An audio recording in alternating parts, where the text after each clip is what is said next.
Hello, everyone, and welcome to Novara Live. I'm Dalia Gebrial, and today I'm joined by Babe-in-Chief Stephen Methven. Stephen, how are you doing? Loving that title, Dalia. Not sure how true it is, but otherwise I'm doing fine. Had a good day in the studio today, writing this show with you.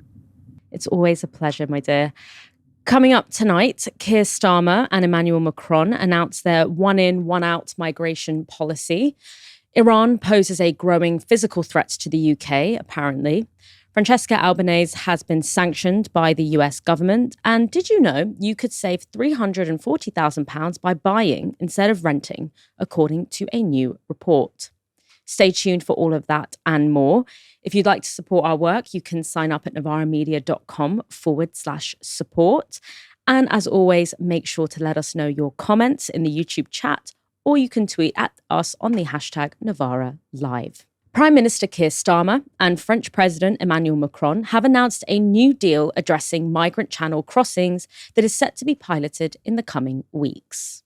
For the very first time, migrants arriving via small boat will be detained and returned to France in short order. In exchange for every return, a different individual will be allowed to come here via a safe route, controlled and legal, subject to strict security checks, and only open to those who have not tried to enter the UK illegally.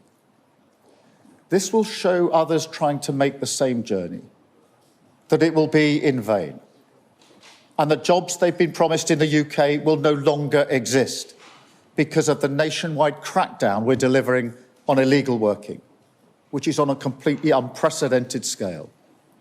The President and I have agreed that this pilot will be implemented in coming weeks. Now, I know some people will still ask, why should we take anyone in? So let me address that directly. We accept genuine asylum seekers because it is right that we offer a haven to those in most dire need. But there's also something else here, something more practical, which is that we simply cannot solve a challenge like stopping the boats by acting alone and telling our allies that we won't play ball. That is why today's agreement is so important, because we will solve this, like so many of our problems, by working together. This deal sets out a one-in, one-out policy, meaning Britain will accept one asylum seeker from France who has connections to the UK in exchange for the return of one migrant who has crossed the Channel by boat from France. The final numbers involved are yet to be agreed. However, a pilot scheme would entail the exchange of 2,600 people per year. That makes up 6% of the total number of annual Channel crossings. Both leaders claim the plan will act as a deterrent and break the business model of people smugglers. The logic being that if someone believes there is a risk they will be sent back to France, they will be less inclined to take the risky journey to Britain. Keir Starmer also doubled down on Britain's policy of creating a hostile environment for migrants and refugees. The Prime Minister's spokesperson said this: "We are toughening every part of the system to ensure the rules are enforced and respected. That's why we've surged illegal working raids and arrests to tend the false promise of jobs that are used to sell spaces on the boat." The number of migrants arriving by small boats has increased by 56% this year. This spike is largely driven by an increase in the number of people fleeing the ongoing civil war in Sudan, which has, according to the UN, created 14.3 million refugees. Now, the plan could face a legal challenge under the UN Refugee Convention, as well as logistical challenges surrounding the financing and enforcement of the policy. However, the deal does mark a shift in Britain's relationship with Europe, which has been strained since Britain voted to leave the EU. Macron's 3-day state visit is the first made by a European leader since Brexit. Other issues discussed included Ukraine and also defence, with both countries agreeing to develop and purchase more, quote, highly lethal long-range cruise missiles. However, other European countries such as Cyprus, Greece and Italy opposed the migration deal on the basis that France should not be engaging in bilateral agreements with Britain without consulting the EU. They argue that migrants returned to France under the deal will be able to seek asylum throughout the EU in countries that do not have a similar exchange agreement with Britain. An unnamed EU diplomat said this to The Times. Why should other Europeans be obliged to take these returns under EU Dublin rules when they result from French obligation under a bilateral deal with the UK, a non-EU member that France has negotiated without asking us? Over 60 migration support organisations working in both France and the UK have released a statement condemning the scheme, warning that it will lead to escalating violence at the border and will put children in particular at risk. I'm now joined by Louise Calvey, Executive Director of Asylum Matters and one of the signatories of the statement. Louise, could you begin by outlining why you and so many others who work in the migration sector oppose this so-called one-in, one-out migration plan? Certainly, and thank you for having me on.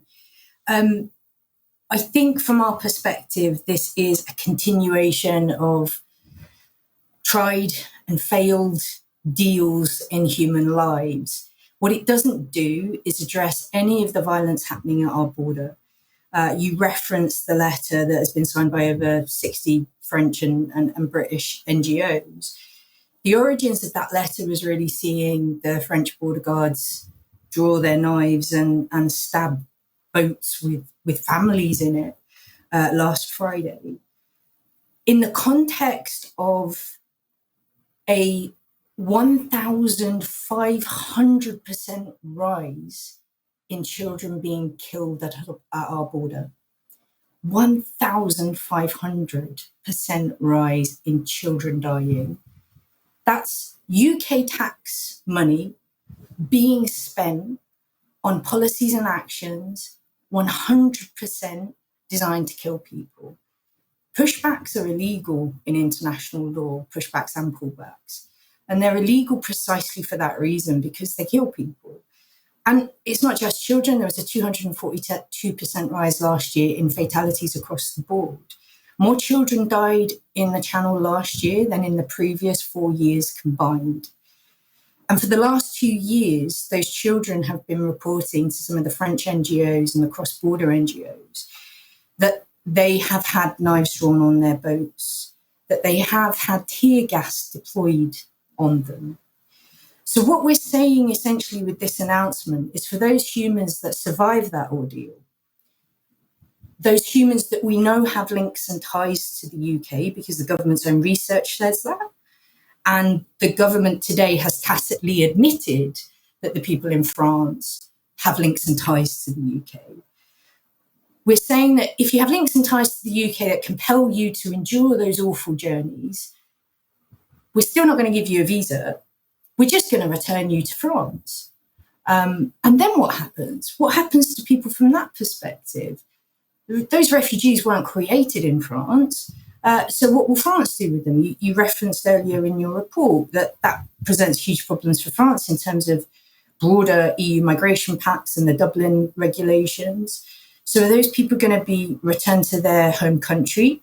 Now, we know that 2/3 of people crossing in small boats, 2 in 3 people, go on to receive a form of status. They have protection needs. So potentially what we're doing here is very, very surreptitiously disapplying fundamental human rights to seek protection by locking people out of visas and then penalising them for taking the only routes available to them. And potentially they're going to find themselves returned to really awful situations. It just makes no sense as effective policy making. And it certainly makes no sense from a government who claims to be a human rights respecting government.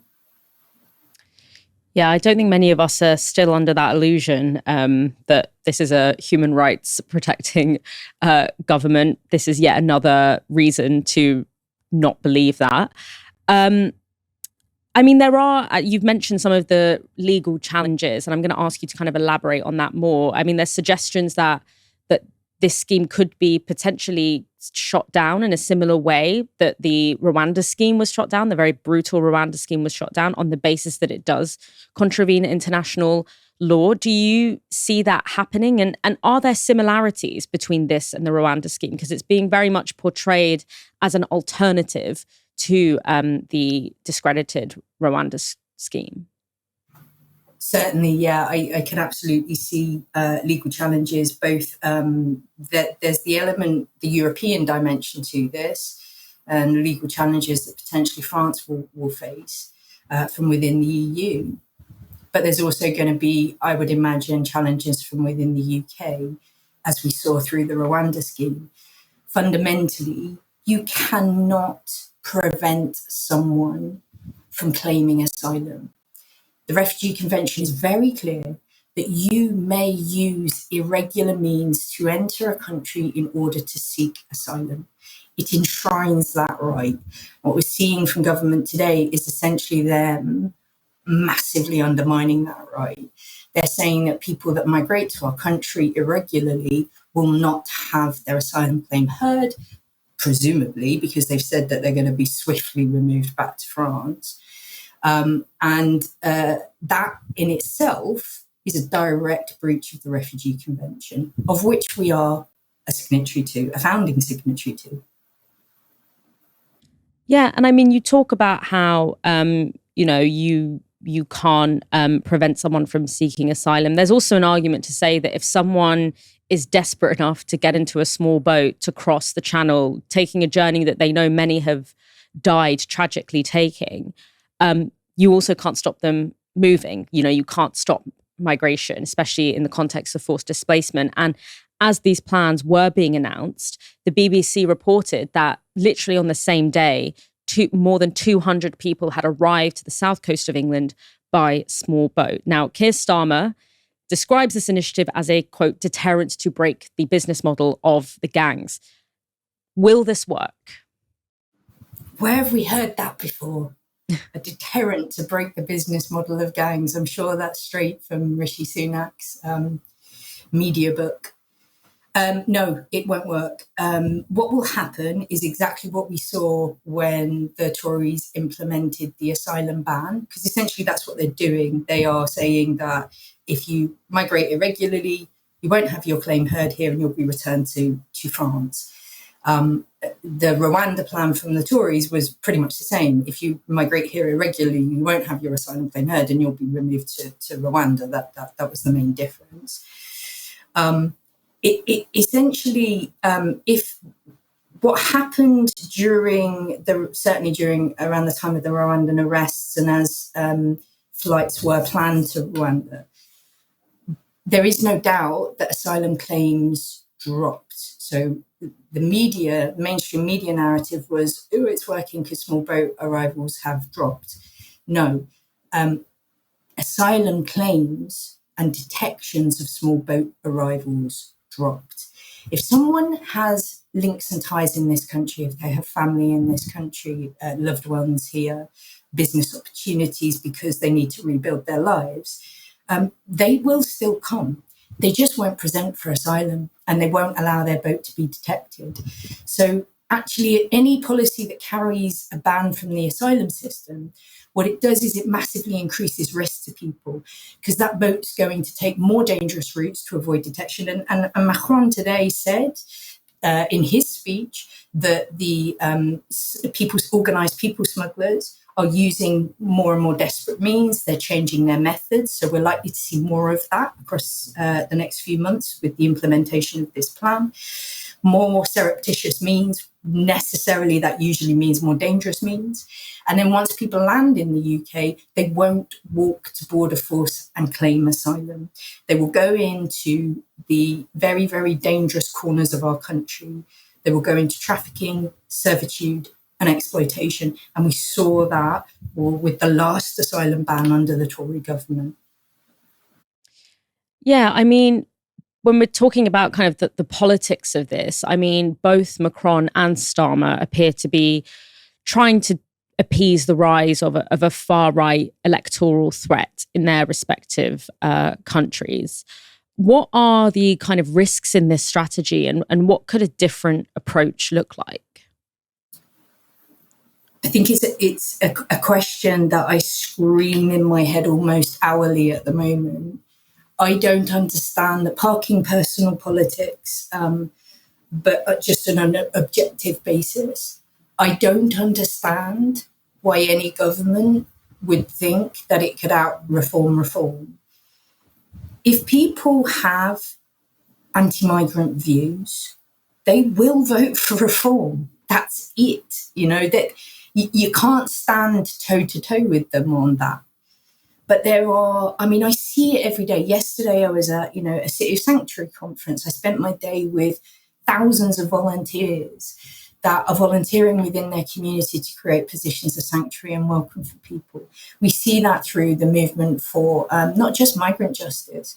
We've seen that around disability rights. We've seen that around LGBT rights. We're seeing increasingly a real position of understanding and welcome for all minoritized people at a grassroots community level. If we had a government that actually leaned into that and developed progressive policies that invested in people, from a migration perspective, that would look like, for example, you mentioned, the Starmer talking about the crackdown in illegal working.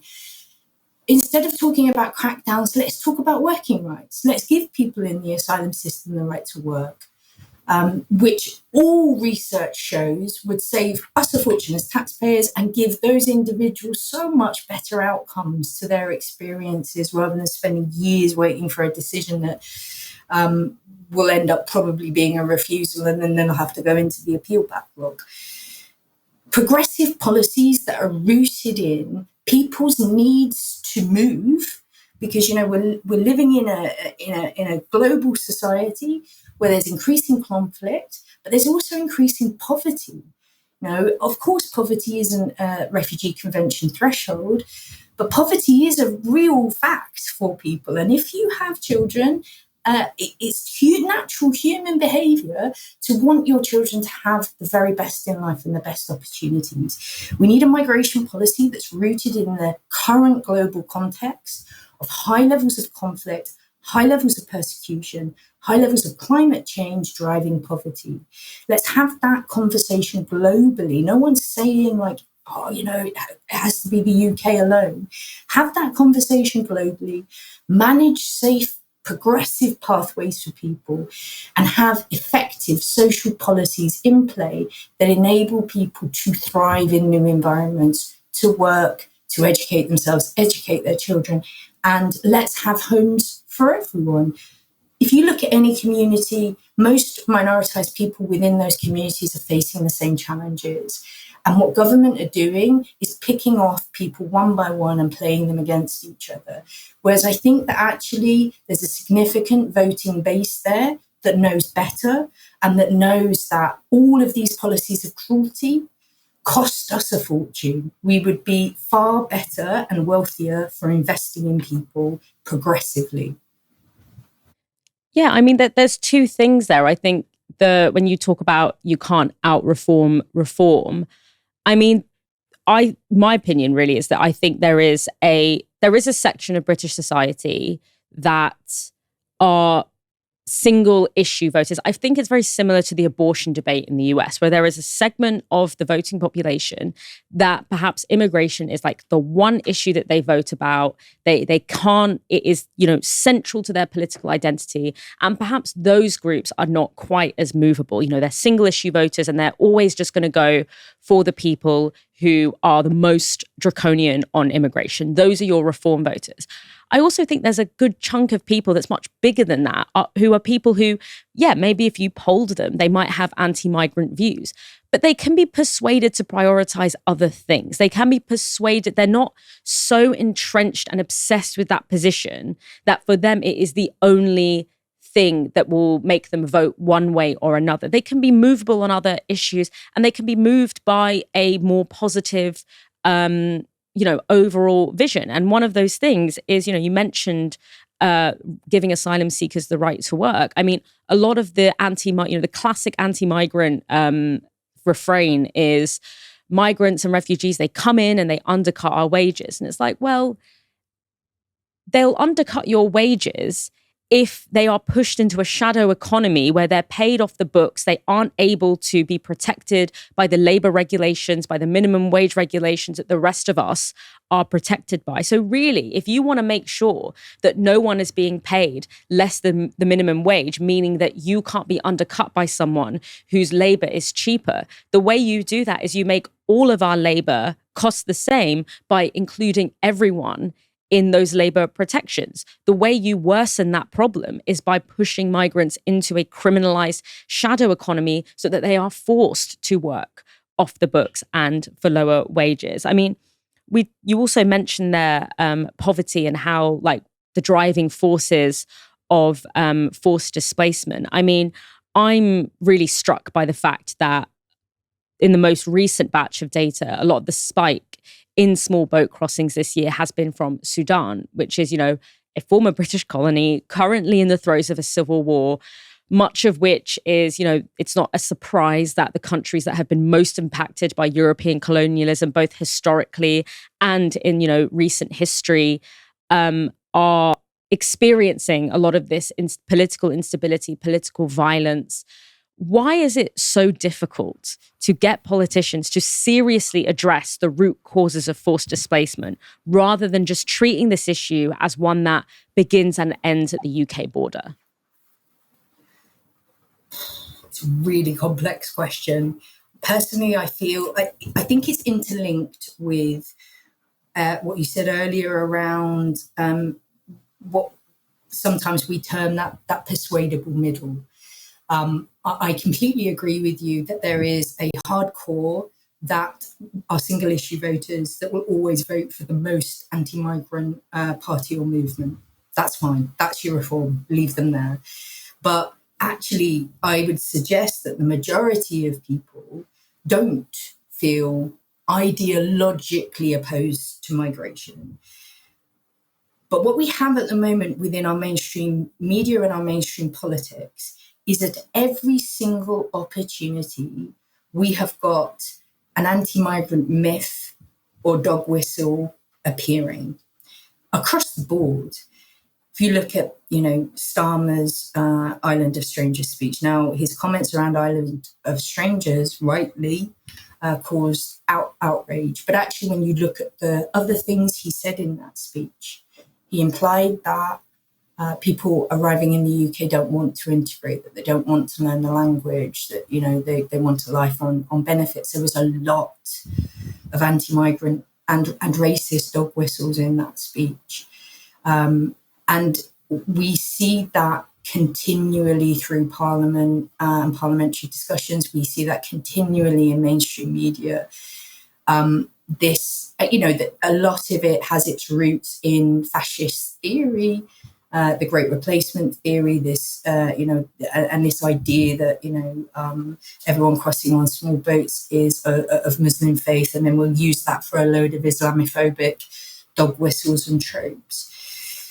What we don't have at the moment in our mainstream media and our mainstream politics, and what we don't have centred, is real facts in the discussion and dispassionate dialogue that actually just looks at the facts and the circumstances, like Sudan, like the fact that the UN, other aid agencies have been raising the alarm on Sudan now since the recommencement of conflict there. They've warned that it's experiencing one of the greatest humanitarian crises of our generation, and yet there's not even a whisper anywhere in media of any potential safe routes for Sudanese people. As you rightly point out, a former British colony that arguably we left in a real state. Arguably, a lot of the heritage of the current violence can be traced back to colonial rule. So there is a real hierarchy of racialization in the discussion around migrants, and you just have to look at the difference in response from Ukrainians to Sudanese people. And it's important to note that in the context of Sudanese people, the vast majority of people that are being criminalized through small boat and irregular arrival routes are young Sudanese men, and specifically Sudanese children. A lot of them are age disputed and under 18. So the smugglers pick up on some of the racialization of the discussions, and they will use that racialization to make sure that if anyone's going to get arrested, it will be the Sudanese lad in the boat, not the fairer skin or fairer complexion person in that boat. So I think what we're seeing is really multi-layered and multifaceted, but it all roots into simple racism. And that's the discussion that we really need to have. We keep talking about different policy tweaks or different, ways of keeping people out. What we need to be getting to the heart of is, why is this country obsessed with keeping people out? Why is this country obsessed with this small island mentality when actually we've invaded a significant proportion of the world and asset stripped them? Until we start to have a community-based movement, I very much believe that the answer, the fight back, starts in our neighbourhoods. It starts at a community and local level. So God bless all of the independent campaigners and activists out there that are involved in their local community. Until we start having those real conversations within our neighbourhoods, with our neighbours, with our communities, and helping improve that dialogue and improve the understanding of how migration flows are a direct consequence of historic violence and current violence, as is poverty, then I fear that we're never going to have that more progressive dialogue at a national policy level. And ultimately, we'll be sleepwalking into a reform government in 4 years' time. And that's the truly terrifying thing. Lou, Calvey, thank you so much for joining us today, and thank you so much for your work on this issue as well. Thank you. Yeah, I mean, we throughout that segment, we sort of talk about the violation of UN Convention on Refugees. And I always like to remind people that the UN Convention on Refugees was established after the Holocaust. And it was established after the Holocaust because Europe, America looked in horror at the fact that not only at what had happened in Germany, but also at the fact that so many Jewish lives could have been saved if Britain, the US, other parts of Europe had opened their doors to refugees fleeing Nazi Germany. And they didn't. They closed their doors, and many people died because they were turned away. And the introduction of the UN Refugee Convention was a way of saying never again. We hear this all the time. It was a way of saying, we will never be a country that again turns away people that are in need. And when we roll back on the UN Refugee Convention and we dress it up in these kind of policy tweaks, or we dress it up in all these different ways, in ideas of sovereignty and all that, that is fundamentally the principle that we're rolling back on. And so when we roll back on that, we're re-entering a world in which people fleeing those kinds of contexts, lives are being lost that ultimately don't need to be lost. We're recreating the world as it was before that atrocity happened. And that's incredibly scary. Parliament's Intelligence and Security Committee has issued a new warning. In a report published today, the intelligence watchdog has said that the UK faces a rising and unpredictable threat from Iran, and it's urged Parliament to act. The report is based on evidence taken up to August 2023, so it doesn't take into account Israel's attacks on the country nor Iran's retaliations, nor does it consider October 7th, 2023 and Israel's subsequent and endless assault on Gaza. This is how the report assesses Iran's threat level to the UK. Iran poses a significant threat to the UK. Iran believes the UK to be a significant adversary, albeit one that sits behind the United States, Israel, and Saudi Arabia, opposed to the Iranian regime's values and seeking regime change in Iran. The committee goes on to say that the greatest threat from Iran is not against the state, but rather Iranian dissidents living in the UK. This is also from the report. The threat to opponents of the Iranian regime residing in the UK is, quote, the greatest level of threat we currently face from Iran. It is on a broadly comparable level to that posed by Russia. Iran uses assassination as an instrument of state policy. Targeting dissidents is a high priority for both the Ministry of Intelligence and Security and the IRGC. Iran has a higher risk appetite when it comes to physical attacks. There have been at least 15 attempts at murder or kidnap against British nationals or UK-based individuals since the beginning of 2022. Media workers are also alleged to be under increased threat, with the report saying this. That sharp increase in the physical threat represents the biggest change over the last 12 to 18 months in the overall Iranian threat to the UK. The Home Secretary and MI5 explained that this increase is driven mostly by the insecurity of the Iranian regime, which has been fueled by the recent protests in Iran, demonstrating how the domestic situation in Iran can indirectly affect the Iranian threat to the UK.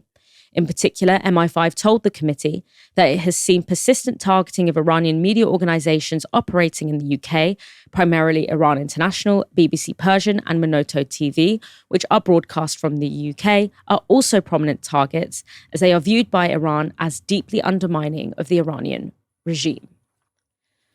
That sharp increase in the physical threat represents the biggest change over the last 12 to 18 months in the overall Iranian threat to the UK. And as was outlined in that statement, that increase is driven mostly by the insecurity of the Iranian regime, fueled by recent protests in Iran. So the argument there being that the domestic situation in Iran is affecting things in Britain. As to the Iranian nuclear threat, the basis for a recent US intervention in the region, the report is more moderate, saying this. It appears that Iran has not yet developed a nuclear weapon or taken a decision to produce one, but it maintains the option of developing one, largely as the ultimate security guarantee. It is difficult to determine what would trigger such a decision by the supreme leader. It is plausible that Iran's intent is to maintain a state of nuclear ambiguity at the threshold of weaponization. However, it may choose to weaponize if it feels it is facing an existential threat. It is notable that since the US's withdrawal from the Joint Comprehensive Plan of Action nuclear agreement in 2018, the Iranian nuclear threat has increased as Iran has taken non-compliant steps in developing its nuclear program. Finally, the committee also took issue with the government's handling of Iran, reporting this. It is clear that government policy on Iran has suffered from a focus on crisis management and has primarily been driven by concerns over Iran's nuclear program to the exclusion of other issues. Our external expert witnesses criticized the government's approach to Iran as being insufficiently strategic and long-term. Firefighting has prevented the government from developing a real understanding of Iran. As we have previously noted in relation to Russia and China, longer term must mean the next 5, 10, 20 years, not 6 to 12 months. Now, the report comes at an interesting time, with the UK government looking into a new mechanism to prescribe state organisations, with many speculating that the Iranian Revolutionary Guards Corps and Ministry of Intelligence might be candidates. This was Security Minister Dan Jarvis speaking in the Commons in March. On prescription, as members will know, we do not routinely comment on groups being considered for prescription, but I can assure the House that we do and will continue to keep the list of groups considered under constant review. However, what has become increasingly clear is the challenges inherent in applying our existing counter-terror legislation to state and state-linked threats to our national security. This challenge was first raised by the Home Secretary in opposition.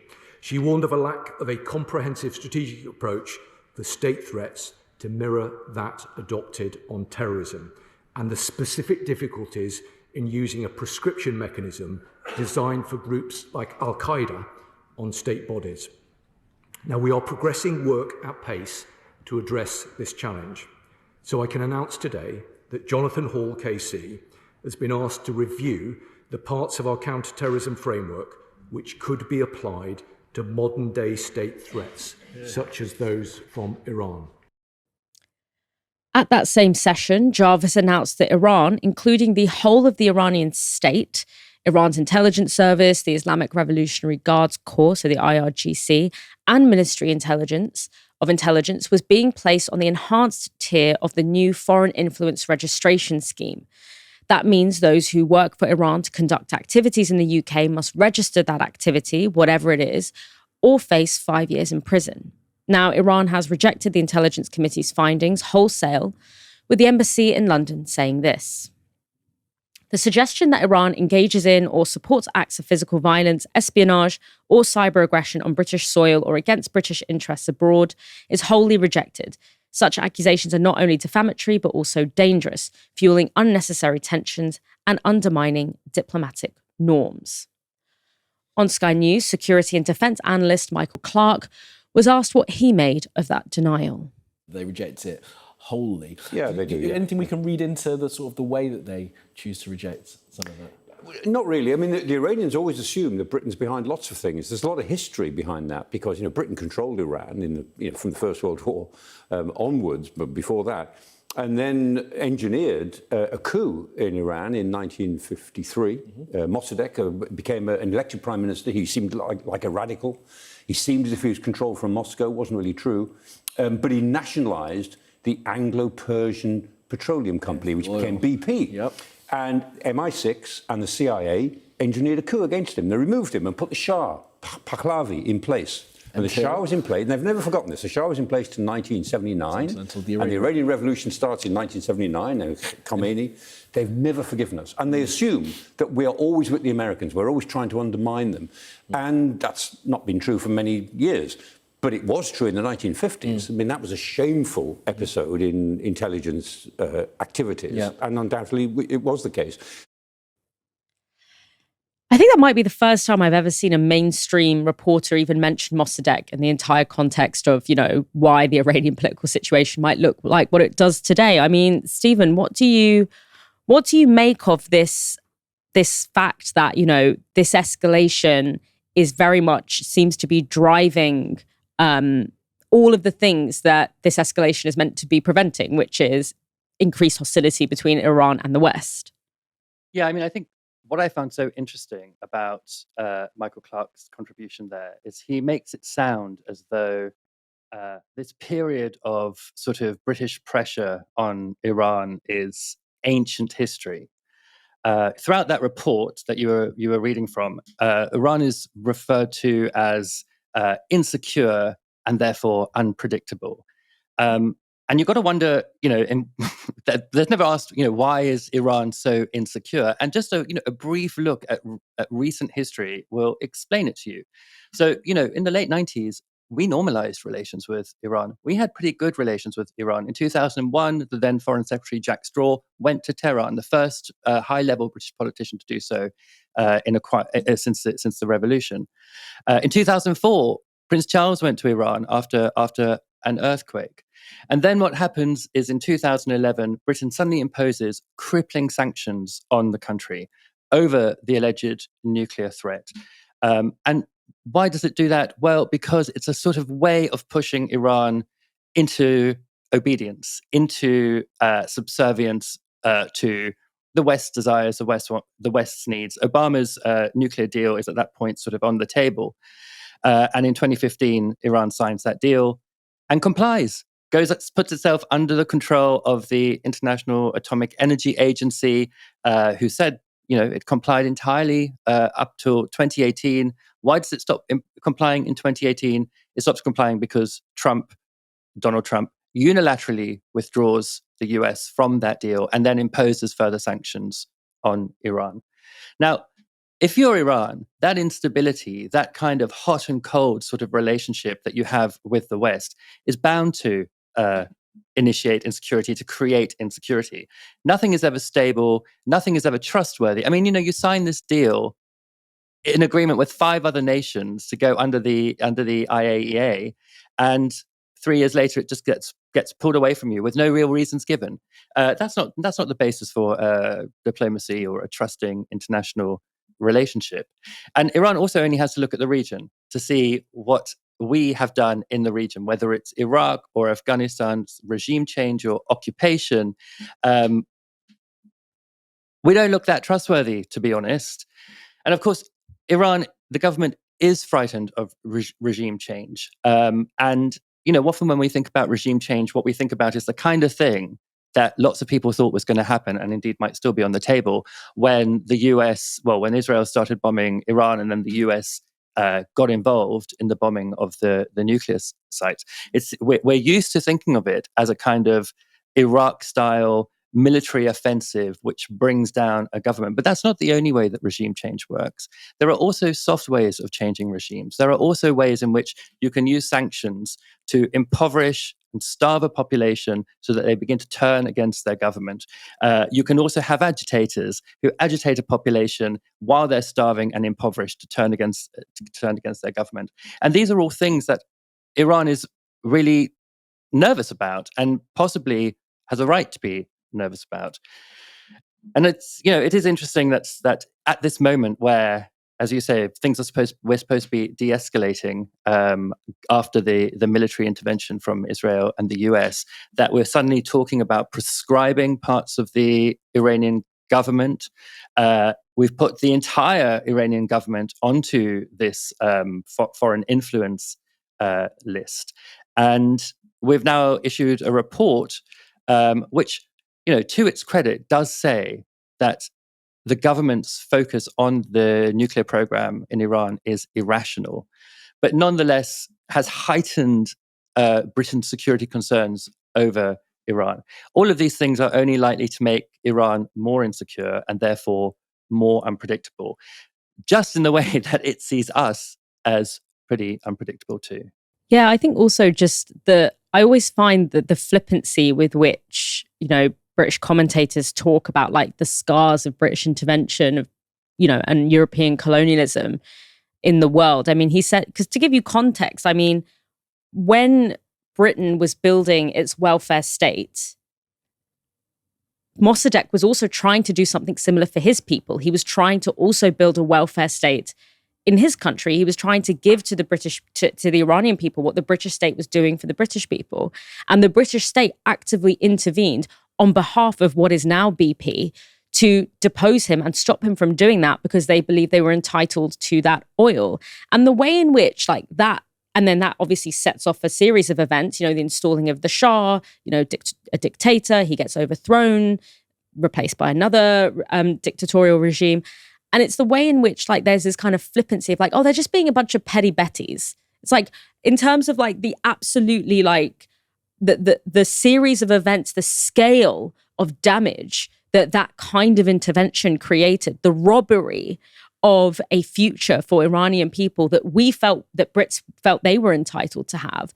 Like that is the way in which that's just like treated as if it's like ancient history, and to bring that up now, or to like to locate that as a core reason why there is so much instability within this region, not just as a like highly emotional, like, oh, they never forgave us for that, but because it creates very genuine political, geographic, economic instability that is very difficult to untangle, namely because many of those power relations have not really subsided since then. And the underlying logic of our global political and economic order still very much abides by a lot of those rules. It's just like the flippancy with which those, the scar of intervention empire has had on so much of the world's population. I find it incredibly hypocritical, especially considering that Britain has been spent the past 5-6 years banging on about sovereignty because they think a union in which they actually had quite a privileged position within was compromising on their ability to govern themselves. I mean, it's absurd. The United Nations Special Rapporteur on the occupied Palestinian territories, Francesca Albanese, has been a very loud and very public voice in laying out the legality of Israel's assault on Gaza. She has documented and reported on countless violations of international law in Gaza by Israel, and has criticized Western governments and institutions for failing to live up to their obligations to enforce the law. And that's made her a thorn in the side of many of Israel's defenders. And now the effort to silence her is picking up speed. On Wednesday evening, US Secretary of State Marco Rubio made this announcement.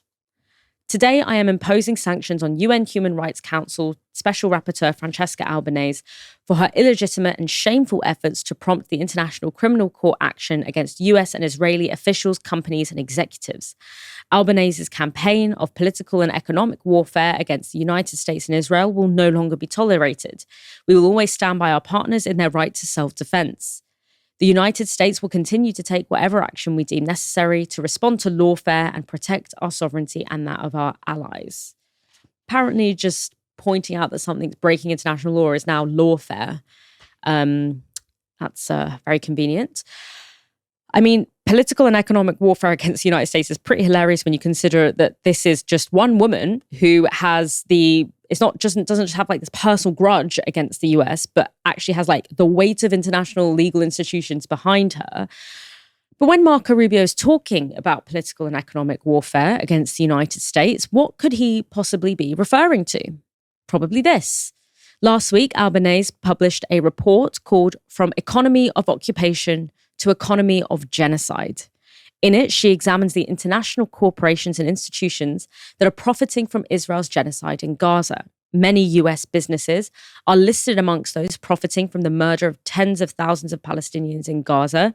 These include Lockheed Martin, Microsoft, IBM, Amazon, Google, Caterpillar, and Palantir.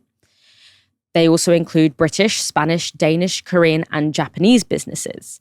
But what seems to have upset Rubio the most is Albanese's suggestion that American executives may find themselves in the dock over their participation in genocide. In her report, Albanese writes this: where corporate entities continue their activities and relationships with Israel, with its economy, military, public and private sectors connected to the occupied Palestinian territory, they may be found to have knowingly contributed to violation of the Palestinian right to self-determination, annexation of Palestinian territory, maintenance of an unlawful occupation, and therefore the crime of aggression and associated human rights violations, crimes of apartheid and genocide, and other ancillary crimes and violations.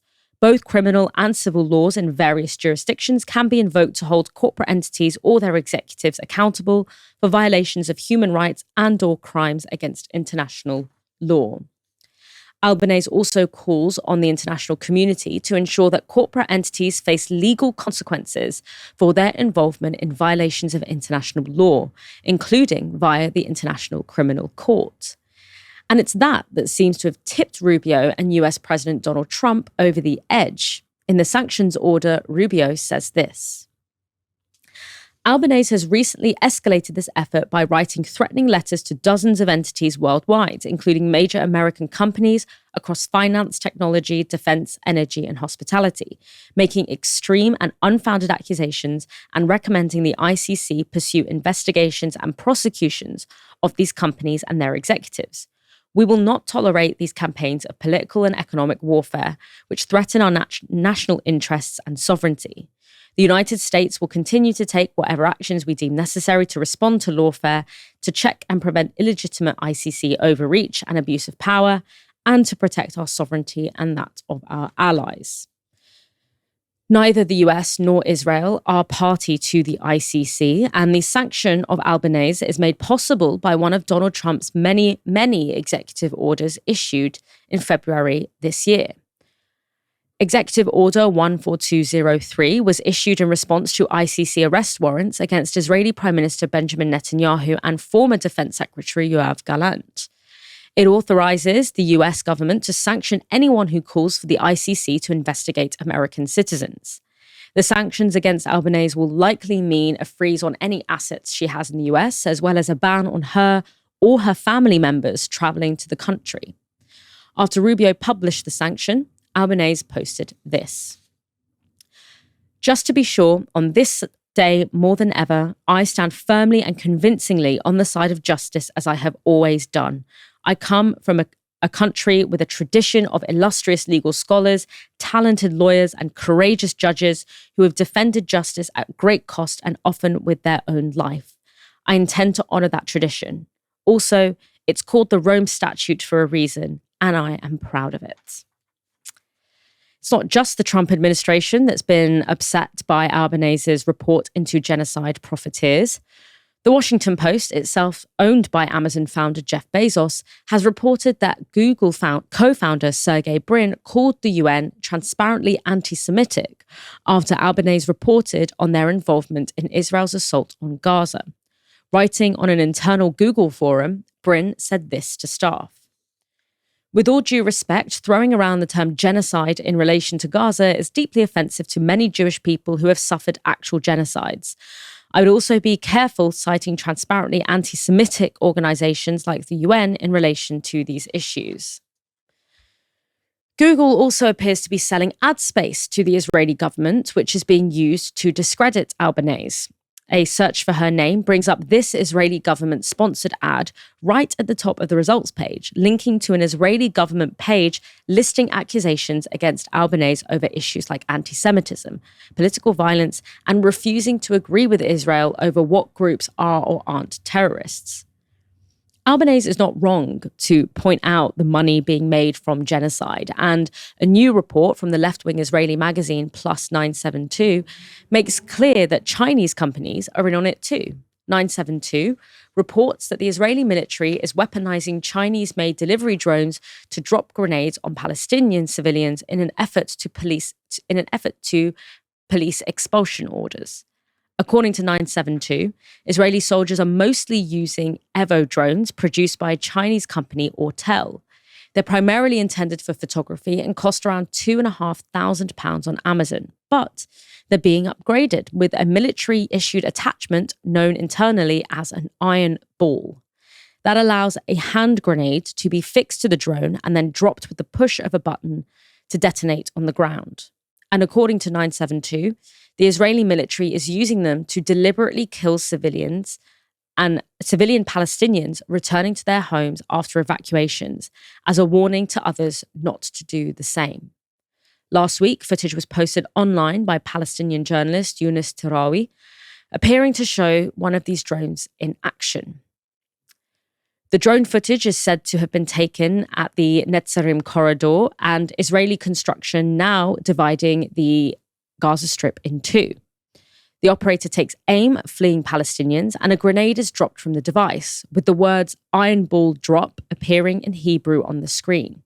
One person is visibly struck before collapsing.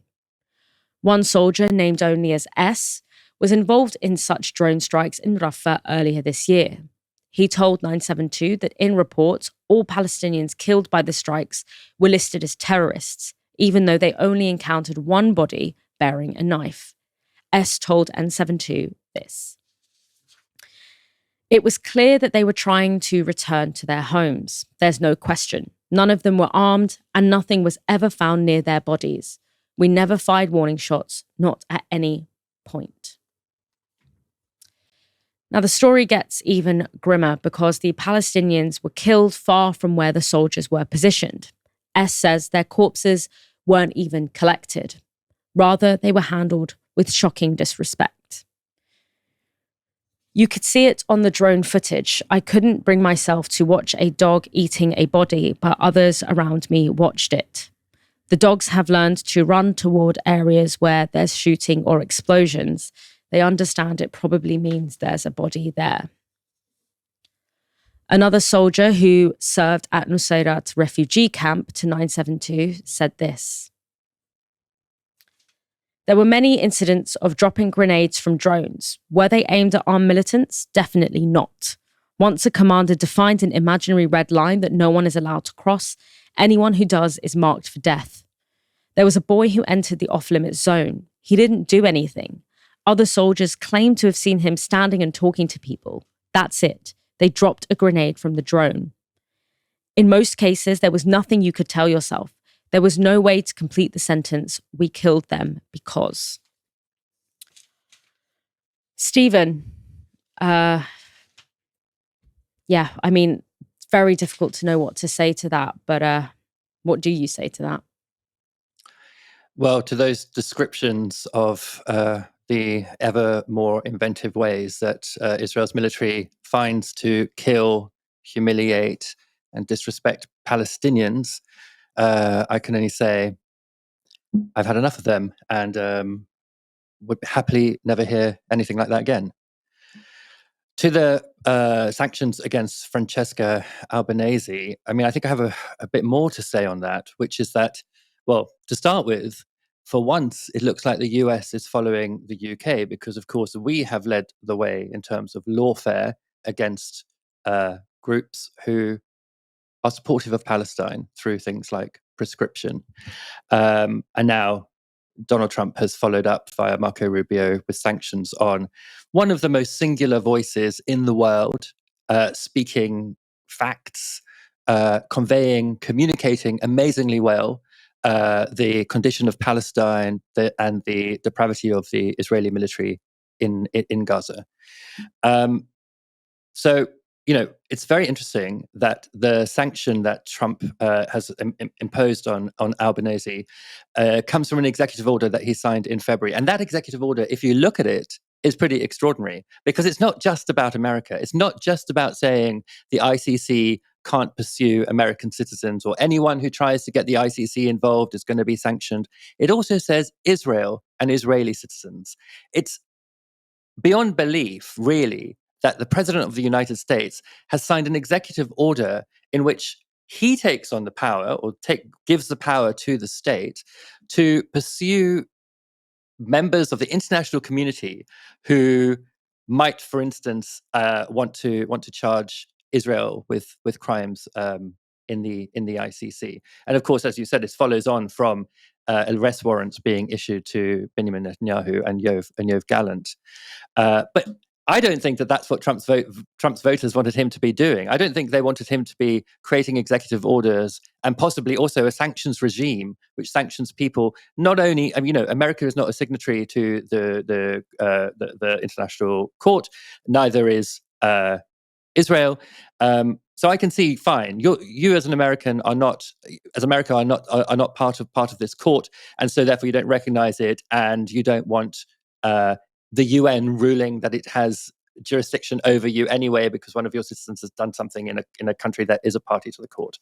I can see then, fine, you want to do whatever you can to protect your citizens, but I don't see why there should be executive orders in the US protecting Israel's citizens.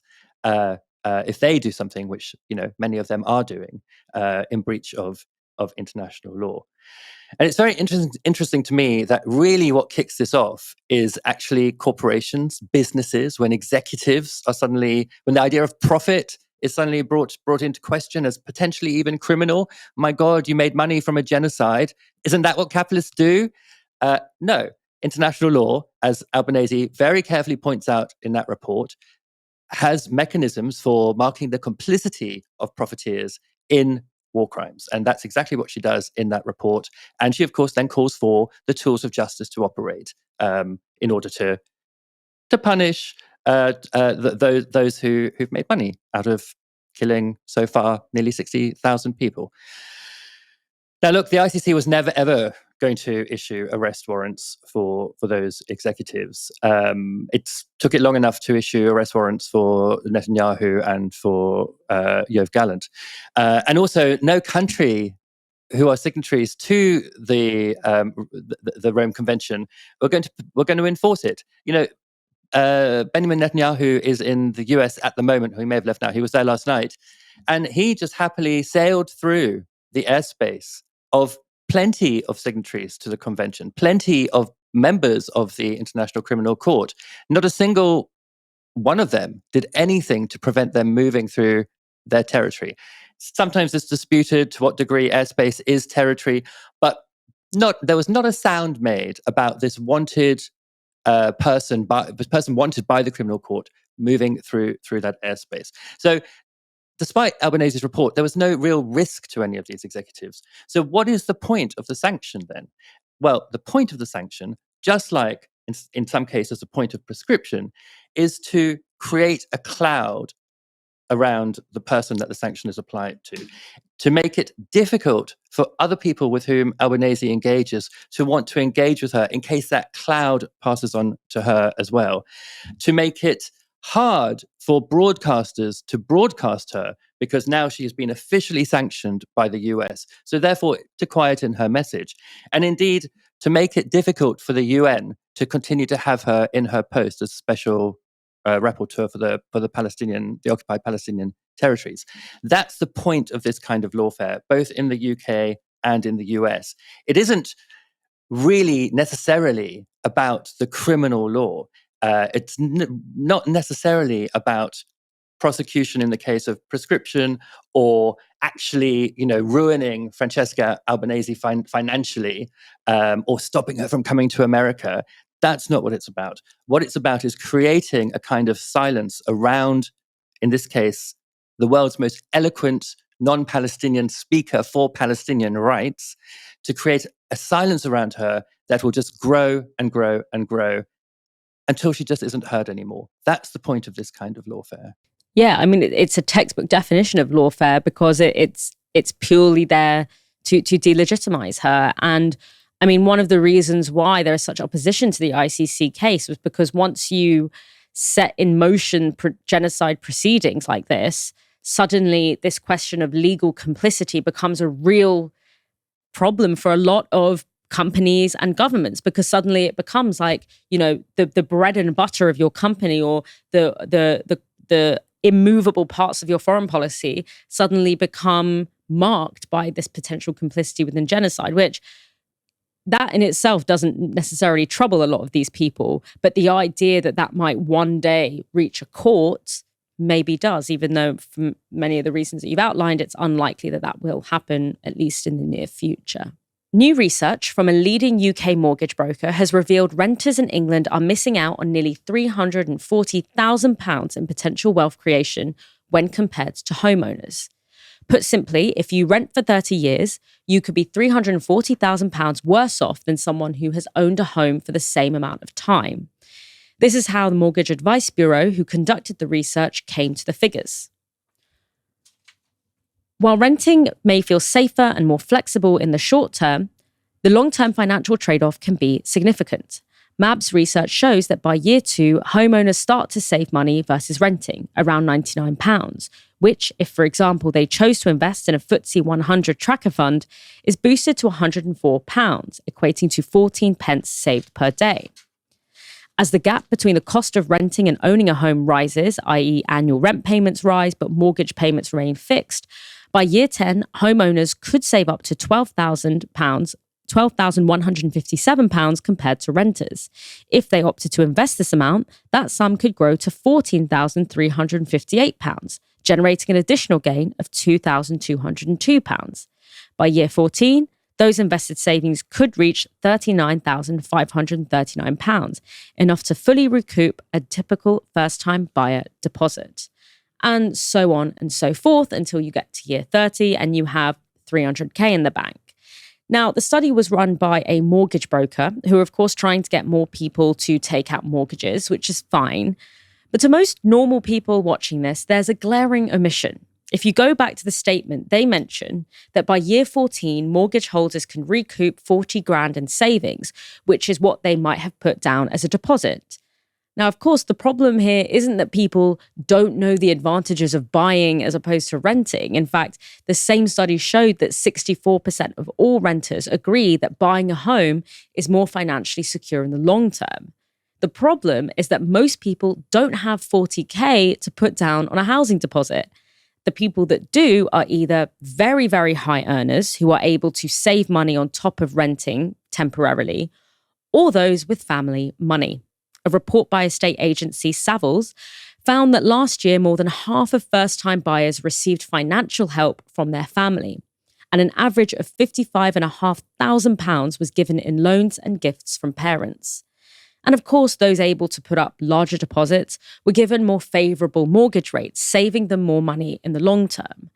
So the story here isn't that young people aren't financially literate enough to buy a home. It's that the biggest determining factor of whether you can buy a house and accrue wealth over the course of your lifetime is whether or not your family have enough money to afford to help you.